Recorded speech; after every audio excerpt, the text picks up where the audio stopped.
شیعت کی جو اصل بنیاد ہے، شیعت کے پاس جو خزانہ ہے وہ خزانہ توحید کا خزانہ ہے، اور جیسی سچی فکر اور پختہ فکر ہمارے پاس ہے وہ کسی بھی مسلک مسلمین میں نہیں ہے، اور اس کو توڑنے کی دشمنان اسلام کوشش کر رہے ہیں کہ اگر اسلام کو مٹانا ہے تو پہلے تشیع کو مٹانا ہوگا۔ یہ دشمن پہچان چکا ہے اس بات کو، لہٰذا دشمن کی پوری کوشش یہ ہے کہ جو اسلام کی جان ہے یعنی تشیع، اس کے جو افکار ہیں، آپ نہج البلاغہ اٹھائیے، آپ کو توحید ملے گی، ابتدا سے لے کے انتہا تک توحید ہی توحید ملے گی، ایمان ہی ایمان ملے گا، تقوی ہی تقوی ملے گا۔ تو اب سوال یہ پیدا ہوتا ہے کہ اپنے آپ کو مولائی کہنے والے، اپنے آپ کو علی اللہ کہنے والے، اپنے آپ کو نصیری کہنے والے، اپنے آپ کو ملنگی کہنے والے کیوں نہج البلاغہ سے نہیں پڑھتے؟ نہج البلاغہ کے خطبے کیوں نہیں پیش کرتے؟ ہاں، اگر آپ مولائی ہے تو پھر نہج البلاغہ کیوں نہیں پیش کرتے؟ کیونکہ نہج البلاغہ پیش کریں گے تو اس میں توحید ہی توحید ہوگی، اور خالص توحید ہوگی،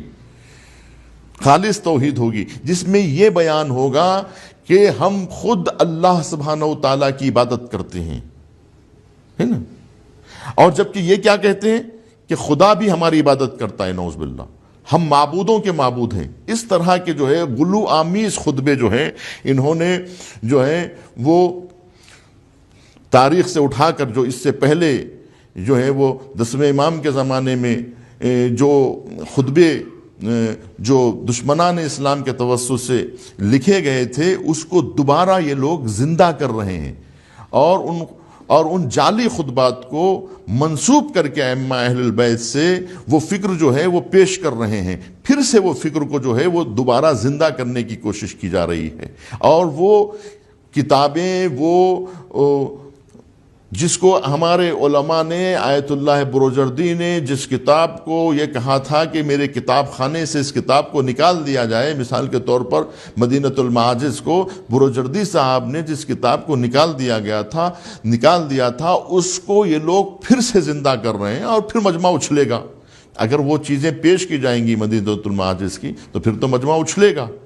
وہ باتیں اگر جو ہے عوام کے سامنے مزیدار باتیں جو انہوں نے عوام کو رجھانے کے لیے، عوام کو جو ہے اپنی طرف متوجہ کرنے کے لیے، اور عوام کے دلوں کو خوش کرنے کے لیے، کیونکہ یہ جو میٹر ہے یہ تو خشک میٹر ہے، یہ توحید کا میٹر ہے، اس کو اگر عوام کے سامنے پیش کریں گے تو عوام کہاں پسند کرے گی؟ کیونکہ وہ دل وابستہ الہی نہیں ہے،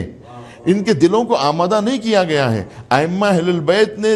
مسلمانوں کے دلوں میں توحید اتارنے کے لیے پہلے مناجات کے ذریعے سے ان کا لو لگایا، ارتباط قائم کیا، اور دلوں میں محبت خدا کو اجاگر کیا، اس کے بعد توحید کا جام پلایا۔